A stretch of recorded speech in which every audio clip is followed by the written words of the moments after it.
بسم الله. محمد ميلاد جمعة، المدير التنفيذي لنادي الملعب الليبي.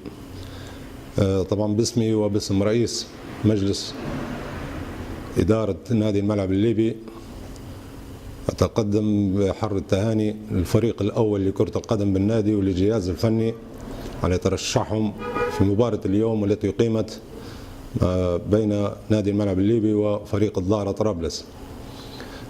طبعا نادي الملعب الليبي لم يشارك في دوري الكاس منذ سنة 1987،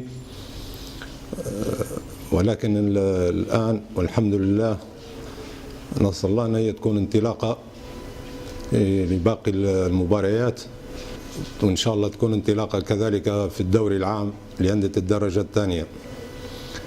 طبعا نادي الملعب الليبي كان استعداده مبكر، مجلس الإدارة كان عنده طموح أنه هو يشارك في الكاس وفي الدوري، والحمد لله وفقنا في مباراة اليوم والتي أدوا فيها الفريق يعني بكل رجولة وكل أداء.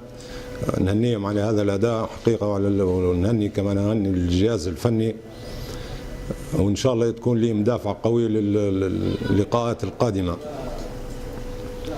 كمان أحيي حقيقة كل من وقف مع الفريق وسانده، سواء من الجماهير أو من أي باقي المتابعين للفريق. والحمد لله وفقنا في مباراة اليوم اللي كانت يعني نقدر نقول أن التاريخ يعيد نفسه. سنة 1987 كان لنا لقاء مع فريق الظاهرة طرابلس وتمت بنفس نتيجة اليوم، كانت المباراة تعادل بهدف لهدف وفزنا بركلات الترجيح، وهذا يعني فوز معنوي وفوز يعني نسأل الله أنه يكون دافع قوي للفريق وللجهاز الفني لتقديم مزيد من العطاء في باقي المباريات. طبعا نحب نوصل التهنئة من رئيس وأعضاء مجلس إدارة النادي للفريق، لأعضاء الفريق وللجهاز الفني ولجماهير النادي الحقيقة على مساندتهم، ونطلب منهم دائما مساندة الفريق في باقي المباريات.